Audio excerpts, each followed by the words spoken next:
right now. All right. So first, I would like to talk a little bit about the goal of this ACS Leadership Summit. So we generally organize this once or twice a year, and the major goal here is to connect our local section and the local section YCC to the national committee members. And this is a great opportunity for us to know more about the issues, or if they have questions, and we can try our best to guide them, like so that they have a clear idea how to start a YCC. So far I can remember we have about like 188 local sections. Please correct me if I'm wrong. And some of them do have YCC associated with it. Some of them do not, but that's okay. ACS is quite big, so it's very hard to address the individual issues and challenges, but we all the time feel that ACS is such a big enterprise and it's offering so many different opportunities. Maybe a lot of people, they don't know about it, particularly like undergraduates, graduates, like just joining the program, sometimes even postdocs. They even don't know how many different type of opportunities they can avail through this particular program. And the goal here is to shape the academic career as well as the leadership career, because these are something really, really important, I feel like. And talking about my journey a little bit here, before I came to West Coast, I was a PhD student at Syracuse University, upstate New York, and I was a part of Central New York local sections at that point, and it did not have the YCC, but that's okay. I connected to the executive committee members, started to attend that executive meetings, and also participated in several professional development, social events, and at the same time, some community engagement and outreach activities like National Chemistry Week, Art Week, and we had the Otisco Lake cleanup, a special program there. And that's how I learned so much there. And after that, I went to ACS YCC Leadership Development Institute. It was a fantastic experience for me because that's the place where it was a very different than attending like usual ACS national meetings or like GRC, mostly scientific meetings, but it's like a more of like a leaders, administrative people who I get a chance to meet. And I met a lot of members, YCC, and that's the motivations for me. And I ended up going to National YCC, and currently I'm a member local and regional affairs subcommittee. So when we were thinking about the theme for this summit, we were discussing that, okay, this is probably a good time for us to shed some light on how can you use local section as your starting point to know more about the different ways you can get the best out of ACS, and how can you be more and more involved in the national committee. So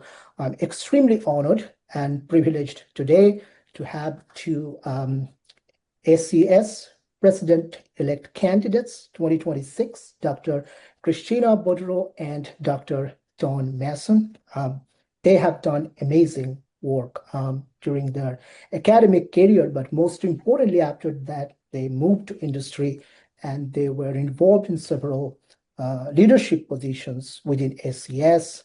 And right now, they're looking for going to the top of the enterprise. So I think it's like really, really amazing to have both of you. And so I'm gonna introduce our first speaker today, Dr. Christina Bodurow. She's currently the Deputy Director and Chief Operating Officer of ABID, NIAID program, Stanford School of Medicine. She did her PhD with Professor Marty Semmelhack from Princeton University, where she was working on some organometallics in like developing natural products or so, and which led her to go to Eli Lilly, where she was for more than 3 decades. And most importantly, she was there in Women Chemists Committee when I think it was 1989 or 1990. She was developing this WCC Eli Lilly Travel Award, which is like very popular. Now, she has been a member of ACS for about 40 years or so, 6 years, board of director positions, just amazing. And she received numerous awards. ACS Award for Encouraging Women in the Chemical Sciences, Volunteer of the Year, associated with Indiana sections. And most importantly, she became an ACS Fellow in 2014. Dr. Bodurow, it was my privilege to introduce you, and please welcome. Thank you very much, Sagar, for that nice introduction. You guys can all call me Chris, which is absolutely fine. And I actually, when you invited us to do this, you said that you wanted to have a little bit of a discussion about leadership and how that integrates with the ACS. So I put together a handful of slides that I could share if you're okay with that. Yeah, is that all please, right? share your All right. Is that okay? All right. Let me see. Could you please turn sharing on? It says it's turned off. I think there's a button or something that you need to click to allow that on your side. Yeah, you can go to share, and then I believe it's the second option. Like it should have the No, word. I already hit the all participants, so it should be fine, I guess. I don't know. I see it now. Okay, you're good. Yeah. I think you're there. Okay. I think we're there. So please let me know if you can see this or not. Yep, we are all good. Thank you. Okay. All right. Well, this just a few minutes here to, again, touch on the topic, Sagar, that you asked us to talk about in your email invitation. I just wanted to, maybe 10 minutes. I'm just going to share a little bit about leadership and, and I hope between Dawn and me, you guys will get a lot of different perspectives about this because that's part of the learning process, right? Just a bit about my leadership journey and to explain what I'm trying to accomplish with my presidential platform. But first, just a little introduction. I wanted to introduce my professional background, my community service, and then a little personal. Sagar, thank you very much. You did a very kind job of introducing a number of elements of my life. I'm small world, Sagar. I have an undergraduate from Kalamazoo College, which is also where Bill DeGrotto got his undergraduate degree. We graduated a couple of years apart from each other, but Bill is a K College grad. And then, as mentioned, Princeton University for my PhD. I went to Eli Lilly and Company and worked in about 9 different roles over 33 years. And then I left and I became the Vice President of Global Regulatory Affairs at IQVIA. Left there and now I'm the Deputy Director of a large NIH grant at the Stanford School of Medicine. I have committed myself to community service over these years, starting way back when I first started. Actually, I have a ACS accredited chemistry undergraduate degree. So I got involved with the ACS early, and that's continued on. I'm also now 22 years on the Indianapolis Symphony Orchestra Board of Directors. I'm on the executive committee. I'm on the board of trustees at Kalamazoo College and also on the graduate advisory board in the Princeton Chemistry Department. So trying to give back to these organizations that gave me so much along my path. And then finally, I'm a mom. I have a son who's a junior in college. He's on a very different career path than all of you guys. He's a hospitality and tourism management major. But, he's a work in progress like everybody is when they're in college. So that's him. Just wanted to share with you guys 3 different perspectives on leadership that I've learned over my years, and just to offer you some thoughts, things that you might want to think about as you're developing your own leadership there's sort of three schools of thought that have influenced me and helped me think through a little bit more. The first one was actually a course that's in the backyard of Dawn in North Carolina. It's called the Center for Creative Leadership. And they gave quite a bit of schooling to us Lilly executives as we were coming up through the ranks. And their definition of leadership is actually something that's very appropriate for business. And they advocate that leadership in organizations is about setting direction, gaining alignment, motivating individuals to come along and achieve goals, either organizational, corporate, larger goals. And that has probably been a real bellwether for me in my industry career and all the different settings that I've been. However, sort of mid-career, I became much more aware of a fellow named Robert Greenleaf, who's written a book called Servant Leadership. And his definition of leaders is really serving others, empowering others to reach their full potential, building better organizations, fostering a more caring world. And that really is, I think, starts to blend what you might want to think about from a business leadership perspective with what we are doing in the ACS. In the ACS, you see a lot of servant leadership across organizations. And that kind of leads to what I think really is kind of a cornerstone of ACS leadership, which was a guy named Mark Sanborn. And he wrote this great book about 10, 15 years ago called You Don't Need a Title to Be a Leader. And it really, for him, his version of leadership is it's not about your position or your title, but rather about how you influence and inspire others. So I've, over the years, and I'll kind of share a little bit more about this, here are the references in case you ever want to look into these a little bit more. Really tried to build a philosophy of leadership and interacting with organizations and providing leadership to organizations that embody these three different philosophies. They've really helped me and made me think more deeply as I've gone through various roles and responsibilities about really how to be effective and how to be a good leader. So what I'd like to do just in a few minutes is to show you briefly my career and how my career and the ACS has interacted. So in the first place, there's a bridge for me personally. My career and the ACS have been completely integrated since the very, very earliest days.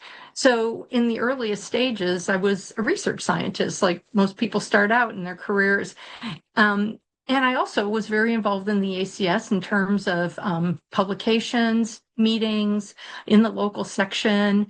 And I also had the privilege of presenting the Lilly Travel Award to the Women's Chemists Committee within the first couple of years that I was employed. And that kind of really got me started on the national stage while working still, within the local community. I was also in the early years an adjunct professor of chemistry at Butler and Indiana University in Indianapolis in the graduate programs there. I did that for about 7 years. So, 1 foot in industry, 1 foot in academia, and 1 foot in ACS, if anybody has that many feet. But anyway, just trying to learn a little bit from those three. In the mid stage, I was moving into more management roles and taking over some chief operating roles within some of the larger Lilly Research Laboratory divisions. And on the ACS side, I was lucky enough to become chair of the Women's Chemist Committee, and we did quite a bit of work transforming that committee in the mid-90s. Came back to Indiana, I became the chair of the local section here in Indiana. And we started out with this crazy ambitious goal of proposing to ACS National to have a national meeting in Indianapolis, which had never been done before. We were working on that in the early 2000s, had a couple of regional meetings, so I was very active in all of that. And then finally, in the later stages of my career, I became founder of a number of different business units within Lilly Research Labs. I served as an academic liaison between Lilly and Princeton as Lilly was developing a drug they had licensed from Princeton that my mentor had created. And then within the ACS community, again, very fortunate to continue advancing in some leadership roles. I was a chair of the host committee for the 2013 ACS Spring National Meeting in Indianapolis, and also after that became District 2 director for a couple of terms. So very much interacting and learning from each of these stages in the business setting, in the ACS setting, and they always kind of worked with each other and helped to, look at things more, create broader relationships, broader influence, and hopefully broader impact. So finally, I'd just like to wrap this up quickly. So that's my ladder, climbing the ladder on both sides. In terms of running for ACS President-Elect, next year, as you guys all know, it's the 150th anniversary of the American Chemical Society. And so with that in mind, I've developed a couple of objectives here that I really would like to advance as I'm working in that capacity. The first one is to accelerate interdisciplinary advancement. There are a lot of opportunities for us to connect more dots across the ACS in terms of technical, scientific innovation, and even across not only the divisions of the ACS, but with outside organizations that the ACS works with. I'm very interested in expanding industry engagement. We have been challenged in recent years with a decrease in industry membership.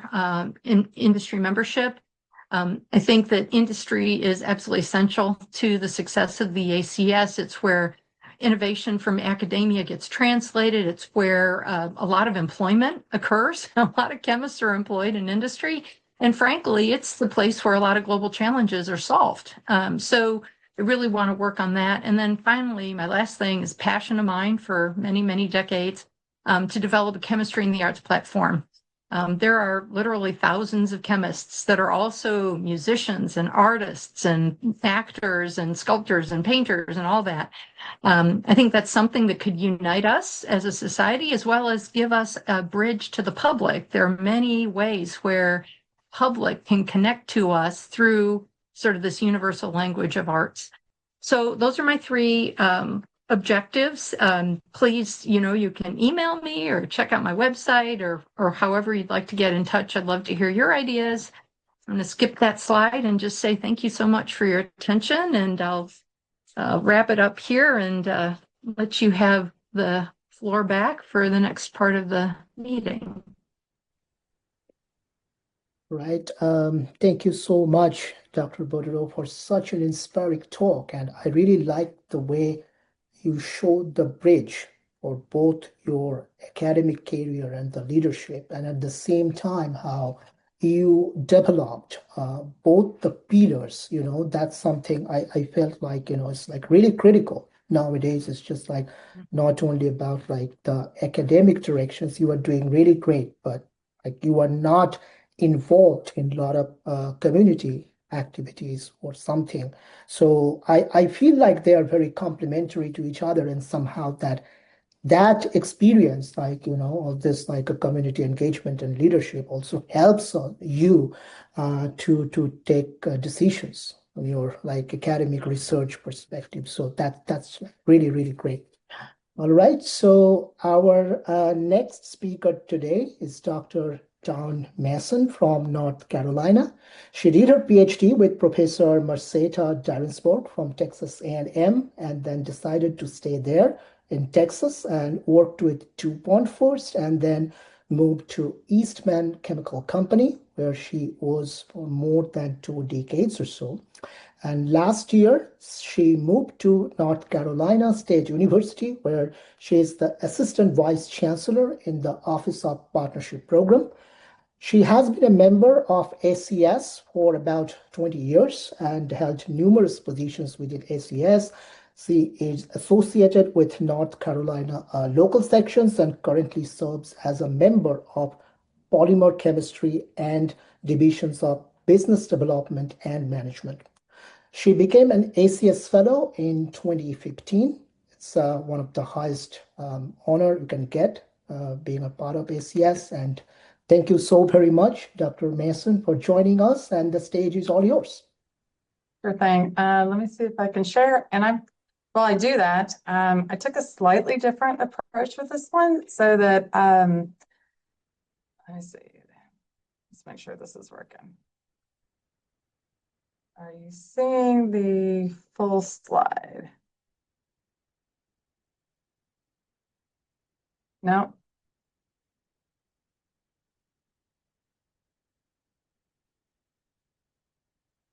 Are you seeing either one of my screens? Oh, Is no. there having? There we go. Still not sharing. Let's try this one. All right, are you seeing Yeah, the we full can see. screen yet? Not the full screen, but we can. Oh, now, yeah. Better? Working now? Yeah, but Yeah, it's not in but presentation not then mode. a presentation mode. Yeah. Let me swap my display. That's Better? better. Yeah, that's better. All right. Yeah, you have to hit enough buttons to make it work. So first of That's all, thank you so much for the offer to talk to you during this leadership summit. And again, I think I'm not at the right camera, but you're going to see my left ear for a little while, I think. Sorry about that. Actually, I would like to know which camera I'm using. Okay. So anyway, going to tell you a little bit about myself along the way and the career path that I've taken, which is a little unusual because I've been in and out of the lab, and the lessons I've learned along the way. So may not be as ACS centric, but I'll pull that in as we go. When I talk about leadership and experience, I like to put things in context of what I call an experience map. And I think for any organization, as you grow, no matter what your position is, Chris pointed out nicely that leaders are found at all levels in the organization, and where you want to lead and how you want to do it is very dependent on yourself. And so I like to put some experiences in a bucket because as you grow during your career, there's not a really distinct path that you can just go 1, 2, 3, 4, 5, 6, 7. But there are experiences that you need to have as you grow throughout your career that will enable you to do 1, 2, 3, 4, 5, 6, 7. All right. So when I talk about my experiences, I like to put them in a few buckets. So those buckets are shown here. It's always good to remember some of these moves may be lateral, and this is not a go in just a linear fashion. You can get many of these experiences out of one job rotation if you're smart about it. So for example, from a leadership perspective, there are some core challenges you need to get ready to experience. One would be a core business challenge. And I use business here, but the reality is if you're going into an academic setting, you can translate those into an academic situation as well, all right? So some of those are cross-functional roles. I call those internal and external. The internal is something that really sits in your wheelhouse. So think about somebody who's doing catalysis and is moving from maybe research to development. Special and external would be somebody maybe going from research to sales, all right? Special projects provide you a lot of different kind of exposures and experiences. And typically, if you are going to grow, you're going to have two types of leadership jobs you're going to have to show proficiency in, and that is a start from scratch job as well as a fix it job. Those are both really key experiences as you grow to have under your belt. I like to talk about organizational perspective as well. If you are in headquarters, if you've never been to a satellite site, your satellite sites are not going to behave exactly the same way as your headquarters do. If you want to climb that ladder that Chris was showing, you're going to have to spend some time at headquarters. You don't spend your whole career there, but you have to spend some time getting that exposure. An expat role is another great place to go get experience. That can also be a great cultural experience as well. There's at least a few people on the phone that have definitely done the expat route. Functional areas. When you think about functions, think about areas that serve the entire enterprise. So IT, HR, legal, those are functional areas. An experience with external organizations like ACS can give you some great organizational perspective. Over the course of my career and being involved with ACS, one thing that has been very, other than just the connections I've made, it's been good to have a place where it's safe to go, ooh, is it my company or is this everybody, right? You get some perspective through those interactions and they will help you grow. People, leadership, and profit and loss go through the same sort of standard thought process people think of when they climb the ladder. So a small level, it grows to larger organizations. But there are some different types of roles that if you don't want that kind of experience, you can still get and get the experience. So one way is to maybe do a project manager role or lead a cross-campus effort.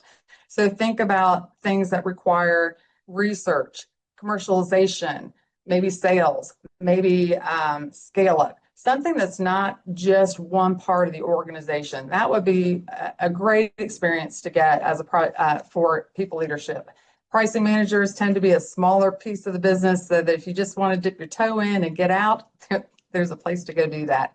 And don't forget all the special skills that you can gain along the way. And again, many of these you can get from ACS, right? Particularly if you're in an environment that doesn't really support your own development, ACS is a great place to go do that.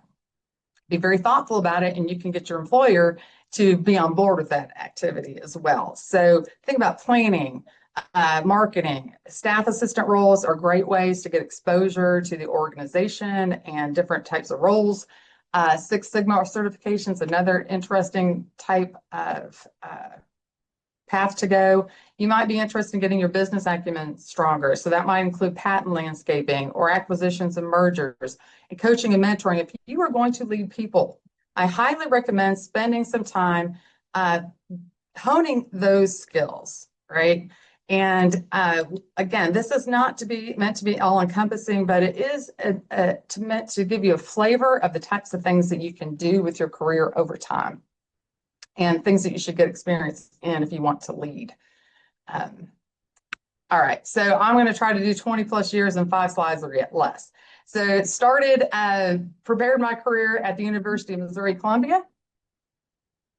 I owe a lot of debt of gratitude to a few people there. One was a visiting professor who took me aside and said, "Hey, have you thought about graduate school?" So I don't know where Daniel Klong is today, but I thank him for that conversation to this day. That led me to Texas A&M, did a PhD in inorganic chemistry with Marcetta, as you mentioned in intro.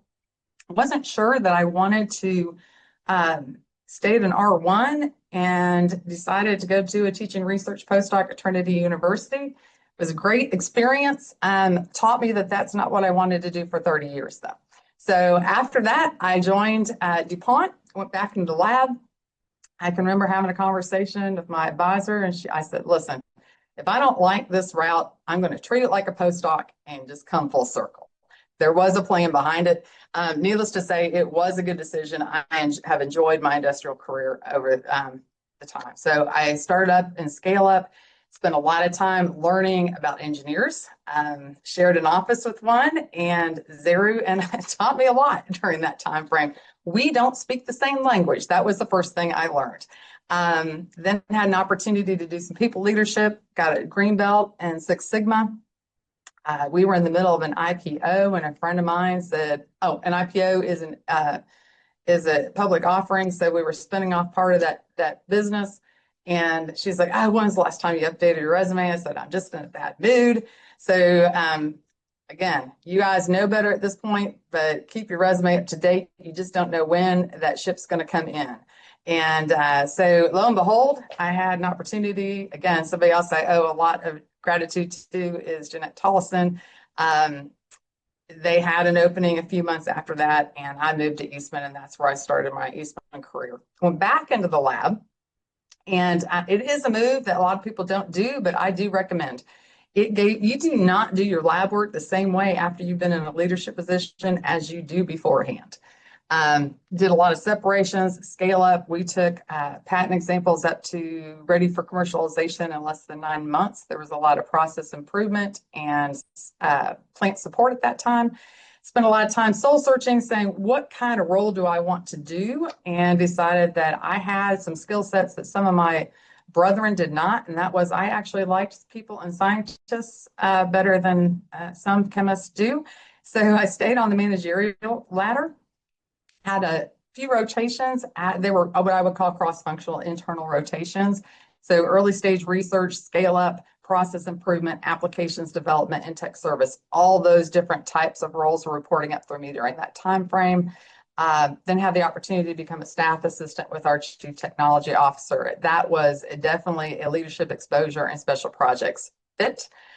Gave me a much broader look at the portfolio and that would be our R&D portfolio, and learned the skill of coaching up. So that was probably something that Chris learned at the Center for Creative Leadership as well. Then I had what I call my Monty Python moment with my career. Somebody thought it was a great idea for me to have a cross-functional external rotation. I really thought I was going into talent management, not into an HR manager role. Not the typical career move, but I will say, if you take nothing else from anything I say tonight, learn these 4 things. If somebody approaches you with a great learning opportunity that you don't understand as a learning opportunity, it doesn't make sense. You need to ask these 4 questions. The first one, what does the company or organization get out of it? What do I get out of it? So what does the company get out of it? What do I get out of it? And third, why do you think I'm uniquely suited for this role? It tells you a lot about what people are thinking. They may not know to tell you these things up front. So I spend a lot of time coaching folks who are moving people around in organizations that you need to tell them why and how. And the last question is, what are my other options?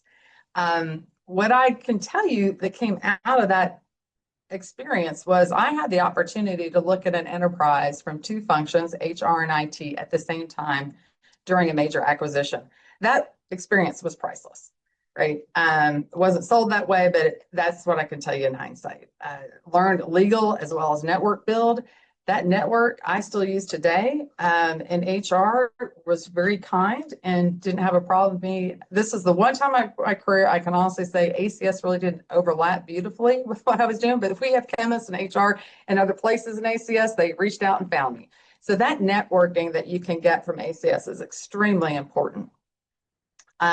Went back into R&D as a portfolio and special projects manager, learned a lot of non-technical analysis, did a lot of corrective action with that integration, and learned how to do startup for integrative sites. That was a lesson that was quite interesting. I moved back into a role that Eastman has, they call technology manager. That one was a started job. No, that business had not had one. We had taken 4 different organizations that play nice. They used to be competitors. That didn't work out so well necessarily to do that. So built a portfolio, really worked on marketing material and technical data. At that point, somebody counted that I'd gone through like 400,000 data points during that year and a half. And the experience out of there, when I think about those buckets, is when I was with integration, a different part of the legal organization, corporate compliance, contracts, and marketing. So as you see, there are really ways to get thoughtful experiences in one job rotation if you think through it really well. Shortly after that, moved into our external innovation group down at NC State. So was still working for Eastman, but was on campus. It was a great opportunity to influence our front end portfolio at that time. And I worked with not just NC State, but multiple other universities. All of our sponsored research was flowing up through me. And that was a great opportunity to really work ACS into my job description. I've spent a lot of time with some younger folks who have asked me about ACS, and I tell them, listen, it's a great way to integrate what you're doing externally with your current role. So get creative about it, and it'll overlap beautifully. Spent a lot of time with increasing my lab safety efforts at that time and advisory boards. And one thing that I dearly loved about that role was getting back into more closely mentoring students and continuing the younger professionals. After that, we added the Library Information Services group, which is very different proprietary information for the organization. Our information scientists also had some accounting procurement pieces that were part of that role. And then this one was kind of fun. We added the Project Leadership Center of Excellence, and that was one where I had been in the early stages between HR and special projects. That was part of the brainchild on that. And so it was fun to see how that organization had matured. And then we added portfolio management as well. Had the opportunity to do something different and took it. So I retired from Eastman and then joined NC State about 8 months ago as the Assistant Chancellor for Partnerships. So now I've got a very unique role in leading an institutional initiative to optimize our partner engagement across the enterprise and really connecting with external partners to help them improve their innovation portfolios, and working with strategic relationships with other non-university entities like state and local economic development organizations. So with that, that's what I'm up to today. And if you want to know more, feel free to visit the website as well. So with that, I think Chris and I are probably ready to take some questions if you have them. Thank you so very much, Mr. Mason, for such an inspiring talk. And Chris pointed out my postdoctoral positions with Professor Beltegrado, and then when you were showing your slides like leadership and talking about like start from the scratch and fix it, that was like reminding me of protein design de novo from the scratch, and at the same time you can do protein engineering, for your need, or do something which nature doesn't do, right? I mean, not related to leadership, but that's something was going on my mind. Well, things translate. They absolutely translate. Yeah, it's just like I found a very nice correlations with this, whatever academic research I'm doing and this leaderships and everything.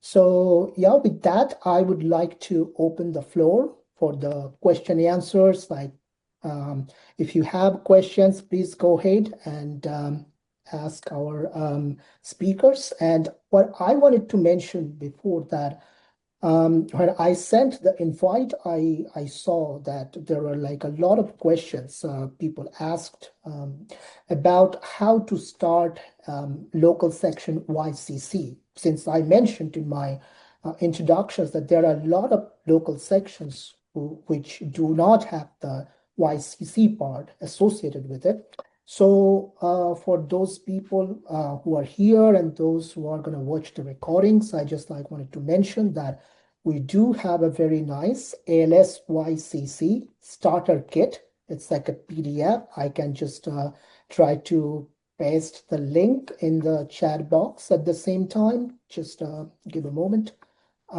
So I want to mention that one. So yeah, I sent you the link. So that's the link for the PDF. We do have a step-by-step procedure how you can contact the executive board, the local sections, and at the same time, you can have the volunteer and you can plan your programming for the professional development, social and community engagement, and then ultimately, if you have some local sections all set up, go for it. Apply for Chem Luminary Award and all those things. So you will find all the necessary informations. And also, I found some of the questions people are asking about the structure of the National YCC. So we do have 4 subdivisions: communications, we do have local and regional affairs. I'm a part of it. We also do have a global engagement, and we have a governance, interface, and outreach. So if you go to the end of the PDF, which I sent you, you can see all the individual roles of the different subcommittees. So without more talking about all those things, I will request all of you to go for the question and answer. And just one thing I'm going to mention, that in case if you are unable to ask questions, since a lot of people are going to join or take a look at the recording. So just want to mention that we are going to have another virtual seminar, Catalyze the Vote, where we have the same speakers and you are going to get second chance to ask them questions. It's going to happen on September 11 from 2 to 3 p.m. EST. I want to share that for you. So if you can see my screen here, you can use that, and then please try to join, and you will know more about the leadership journey of our speakers today. So please go for the question answer. So I have a question. Oh, there's a hand up. You can go ahead. I'll take over. You can go ahead. Okay, so I introduced myself earlier. My name is Eugene Oga, and I'm from the University of North Dakota. And we started uh, our graduate student organization sometime last year in 2024, and in 2025, this February, we mobilized to see how we can start our Red River Valley Younger Chemist Committee. And so my first question goes to Ms. Bodurow. Uh, I, if I try to understand your whole platform, you highlight accelerating interdisciplinary advancement. And so for a newly formed YCC in a region like the Red River Valley, which it's clear we have more of general chemical industry base rather than some kind of specialized research hubs. So the question here is, what are the most practical steps or that like or national ACS resources that you would recommend that we can leverage on to, in a way, foster that interdisciplinary connection among our members up here? Yeah, it's very exciting time and opportunity for you. Uh, First of all, and I'm sure you've done this, I would encourage you to throw as broad a rope around all the different organizations that are within, striking distance of the River Valley section. So educational organizations, industry organizations, government organizations, nonprofit organizations, anywhere that you have chemists, young chemists, and reach out to all of them and let them know that you have started something and you want them to come in, you want them to join you, and just see what kind of diversity that you can pull together. I guarantee you're going to get a lot of multidisciplinary people coming to join you. And as you find out who are those people, what kind of science are they doing, you can start to develop programs and programming that is going to be of interest, that will kind of bring some of those groups together, and be able to make some connections across those different kinds of disciplines. So I would really encourage you just to start out and, think about as broadly as you can all the different organizations that have younger chemists in them in your area, and reach out to them and invite them in and see what kind of interests they have. Can I add on to that? Oh, yeah.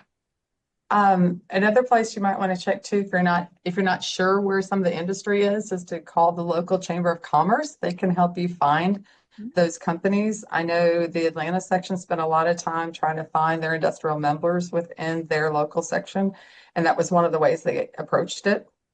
The other part is if you find a few of them, the North Carolina section has been focused on getting more industrial folks because there are quite a few here in this area that should have interest. And so we, and I spent a lot of time doing this, did a few what we call discovery calls, and just ask those folks, what kind of program, what are you interested in? So that you can actually feed what they're seeking with your early programming. That way you get what we kind of talk about as base hits, right? So yeah, some easy wins, and you might create a little momentum that way as well. Yeah, thank you very much for that. And if I have a chance, I do a follow-up question with Miss Mason. Yours is a little bit more on like I look at your experience map, specifically when you talk about you uh, start from scratch, like jobs as valuable leadership experience. And for me as a person, as president of just this newly created Red River Valley, I just want to ask, what's like the single most piece of advice you would give that can help me maintain the motivation and build momentum and avoid burnout, especially when it's kind of difficult to get people to To do play. yeah. So Yeah. I think first of all is, start from scratch. I'm not going to sit here and sugarcoat it. It is a difficult thing to do. So you do have to have that energy. I think the one thing too is to very early on find some partners and don't do it by yourself, particularly if you're talking about building this YCC group. It's really important to have more than one person with you, if at all possible. So find yourself a partner in crime, so to speak. So I think that would be the first thing. And second, again, do some listening. Like I said before, listen to what others are looking for because you want to hear what their interests are. If you're doing that, then you're going to create that momentum. And remember, you don't have to do it all yourself. That's what you need to find somebody else. I think this is something YCC does exceedingly well in that they understand how to parse out the pieces and parts of a job that need to get done and say, hey, how much time do you have? How much would you like to give to this organization, right? Is it an hour a week? Is it an hour a month? And if so, are you willing to help me with these kind of things? What would you be, and ask the questions, what would you be willing to do? Great. So not everybody has the same place, and depending on where they are, right? The Younger Chemist Committee is a little bit broader than it used to be. And so you've got folks who are, in school and maybe all the way up to somebody who's early career, just getting that family started. And so you have to meet people where they are with that. I really think so. And sorry, you said one, but I can't stop myself. The other part is to really prioritize what you can do yourself so that you don't burn yourself out, right? This is what I can do, and this is what I can offer, and realize that that's okay. The organization will be here for as long as you want and for as much as you're willing to give. Okay, thank you very much. I appreciate that. All right, next question. Hi, Christina and Don. Thank you so much for this wonderful talks, both of you. I'm Ritu. I'm the chair of the WCC Virginia, where Julian is my colleague. And thank you, Julian, for sending me the invite. So I have two particular questions. One is common to both of you, and another one maybe I'll go to Christina later. So the first question is, as women leaders, both in industrial and also ACS, both sectors, what challenges did you particularly face that you think that were only given to you because you are a woman, and it was overcome by you because you are also a woman? So I would like to know that. Well, some of this stuff is a bit generational. We've come into our careers in different decades. My decade was a decade where there were not many PhD women in industry. And so we had our own kind of set of challenges to try to overcome. The good news is now it's very, very even.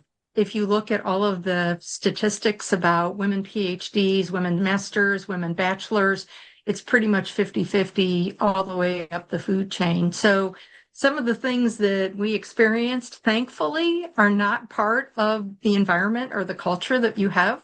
However, there's still pockets of challenges that you still need to overcome. And that comes through, I think, in the first place, having a very, very great self-awareness of yourself, your technical skills, your management and leadership skills, and really knowing how you fit into the environment that you're working in. You kind of have to size up the organization that you're in and figure out how you're going to fit in.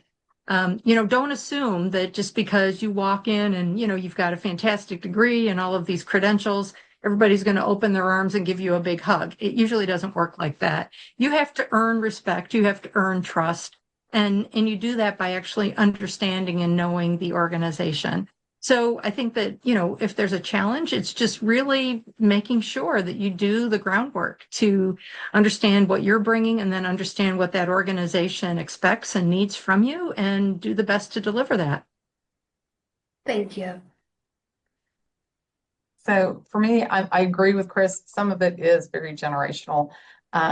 folks coming out of school today are coming into a very different work environment than Chris and I did, and certainly a very different environment than my advisor did. So, but I do think there are some things that you need to remember along the way, and Chris touched a little bit on that, but everybody's got their unique strengths, and it really doesn't matter your gender on this, but you need to know what they are and how to capitalize on them and not worry about the things or process around the things you know you're not good at. I mean, I can't cook a hamburger, but I know where I can go get a good one. So there's just things I can't do, and I'm okay with that. But you have to be okay with that and understand that about yourself. Again, what Chris was saying is know thyself. And to remember that the only person you can be is you. And you do not need to apologize for that, no matter who you are. You serve different pieces within any organization. And I think it's important to remember that different leadership styles require something different around them because they need something to help fill their gaps. If they're a really good leader, they're looking for people who have got things that they don't have. So for me, I didn't necessarily fit the mold. And I used to remind people all the time that mutants keep us alive. So you need to remember that that's who you are and capitalize on those strengths. And things I think that I don't know that I do it just because I'm a female, but I do think that there's a strength in there that around relationship building. My entire career has been built on it, and that I've capitalized on it over the years. So remember to do that, and that don't sweat the stuff you can't do. And people that are naysayers, just ignore them. There might be a little bit of truth in take their feedback, but don't take that you can't do it for an answer. Persistence matters. Thank you. Thank you so much. My next question will be to Chris. I would be asking that being a chair for WCC, like WCC, people think that it is mostly like the women chemists, and we have the limitations that men they avoid us. They think whatever we do is mostly for the women chemists kind of thing. So what do you think that for our general events, like we had recently one event for Juneteenth where we welcomed all men because we thought that it's not like very much women thing. It is like a general kind of event. So do you think like even for WCC, those particular kind of events, we should also involve more men? Because what I believe, like if we have to empower our women, we should also let men know that what empowerment is. So what do you think on that? I completely agree with you. And, even going back to the days when I was chair of the National American Chemical Society, WCC, the way that we actually succeeded was by creating goals that were recognized and embraced by both women and men. And that really is the path to success. Everybody should recognize the value that every single member of the ACS brings, regardless of their gender, their race, their persuasions, or whatever it is. We have goals as members of the WCC to advance women chemists, but you have to invite in the men to bring those along. One of the things that we did when I was the chair of the WCC for the first time is at the Women Chemists Luncheon, right, which usually occurs during regional meetings and national meetings, we invited every single member of the board of directors to attend personally. And we brought the entire board into the Women Chemist Committee lunch, and we embraced them and asked them to join us in achieving our goals. And it lit them on fire. They really saw the value of partnering with us and helping to make sure that we were elevating all chemists, women chemists, and they joined us in achieving our goals. So I definitely think you've got to articulate goals in a way that everybody can buy into them. They still can be your goals, but make sure that you do them in a way that you can bring others along and get their help. Perfect. Thank you so much, Christina. If I have time, I would just ask one last question. As you were mentioning, this is for both of you, how to get more industrial chemists involved into ACS, like at the local level or for the local section. How can we like get more involved? Because like by academia, we always know we have to publish in ACS, so we know what ACS is, but eventually like someone who is directly starting the job after a BS and like they're in the industry for 10 years, like they do not encounter ACS all the time, and it's hard to convince them that why should they join ACS? So how to overcome that part? So I think the first thing is to answer and You tell wanna them go why you're part first? of it. Yeah. Right? So why are you there? Explain why you're there and what value it has for them. So again, a lot of times when I'm talking with younger folks who ask me that same question, why have you been doing this? I point out all the things that I've gotten out of ACS, right? It's a lifelong community. You are going to find a place to practice skills that you won't necessarily get in your day-to-day job. And maybe you don't want to do it there. You want to see if it's going to work, where it's a safe place. People talk about my network a lot. Well, the reason why I have a network really is a lot due to ACS. And I put a little skin in that game to build those connections. And that is a great way to really get involved. If somebody doesn't want to do a whole lot of volunteer work, if you will, but maybe they want to give a talk, or maybe they want to just connect with somebody. There are so many different facets to the local sections in particular that they could find a nice home for. And just to remind them that, yeah, maybe it's perceived as an academic organization, but the reality is maybe part of that is because the industrial folks aren't coming to the table. So maybe challenge them a little bit to step on up. Thank you. Thank you so much. I really appreciate your answers. Yeah, and I just build a little bit on that in terms of what you can offer. And this is something that a lot of people who are in industry don't really realize, but publications they read, the looking stuff up and chem abstracts, that's all ACS. The Yeah. ACS has got a plethora of tools, technologies, methodologies, resources that are available for people all across, and almost every company in the United States as well as the world has got access to publications in CAS. I mean, they use these things every day. And then on top of that, they should know is there's 32 technical divisions that give them instantaneous access to experts in all of these different scientific fields just by signing up. Just paying $80, you can have access to all of this science and use it to solve your problems, to develop your career. So I think that part of it is just making sure that people understand the scientific resources that the ACS brings that can help any industry scientist advance themselves. Thank you. Thank you so much. I really appreciate the answers. All right. So any other questions from the audience? One general one, and maybe last one for me. Go ahead, Yes. please. Just a quick background. My motivation to actually start the Younger Chemists and the Graduate Student Organization at the University of North Dakota was after I attended my very first ACS conference meeting in Denver, just in 2024.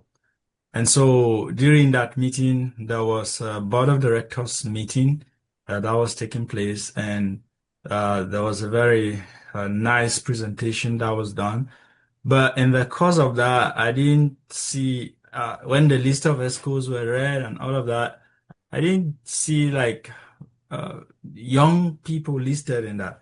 And so I brought up a question asking what is the role of the younger chemist in the plan of the ACS?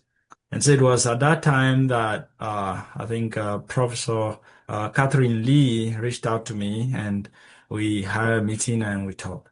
And so building from that, we now have a GSO and the Red River Valley. So as a leader of the now created Red River Valley, we are excited to contribute to the future of ACS. But in 5 years from now, 5 to 10 years from now, the leadership of ACS would likely be around us. So my question is, what are those single opportunity challenges that are facing ACS that you think in the next 5 years we should be looking to solving? So, like, how do you see local sections, particularly the new ones that are coming in, and what kind of role do you think they can play in addressing those concerns which you're looking at in 10 years from now? Do you want to go first on that? And Chris, I took it first last time. Sure, no problem. Yeah, so Eugene, as I'm sure everybody's well aware, the scientific enterprise, especially in the United States, is fraught right now because of what's going on with the federal government, what's going on with funding, and a big focus of the ACS, and I think all of us over the next 5 to 10 years has to be focused on STEM education, on workforce development, on ensuring there's adequate funding for research, for innovation, for continuing to develop the scientific pipeline. I think that that's going to be a challenge for all of us in any walk of life across the ACS. We're going to have to continue to think about how can we continue to bring young people through the pipeline, and then those that are in the workforce continue their development, and to make sure that we keep a robust future of chemists coming through the pipeline for decades to come. We're experiencing quite a hiccup right now.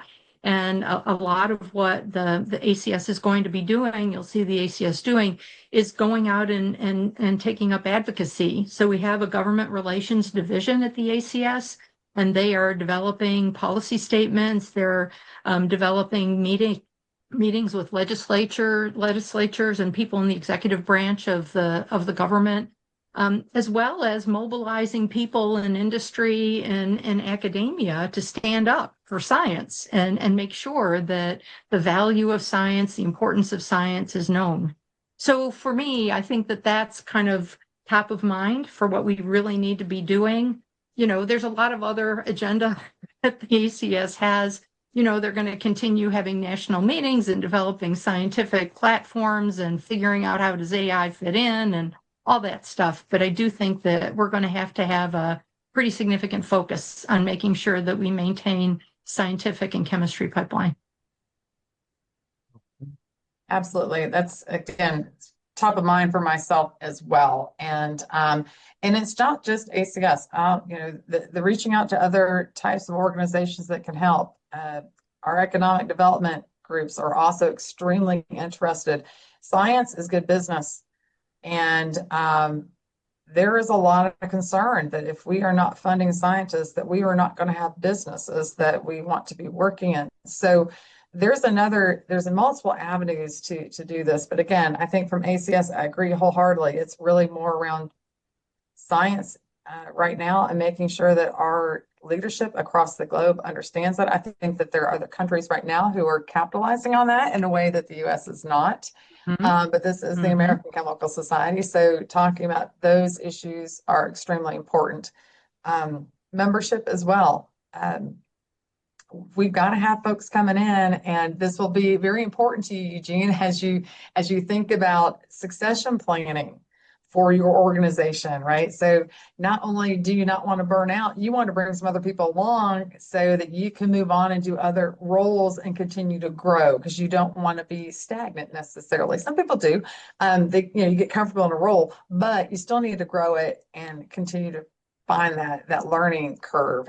So that would be the other piece, is to make sure that others see the value that Chris and I were just discussing about what ACS offers. It offers so much, and people sometimes just don't scratch the surface very far. So I think that there is an opportunity to truly articulate the broad value that ACS brings to the table, from innovation to science and to research and to ways that we can bring folks together to start businesses and think about economic development in this environment.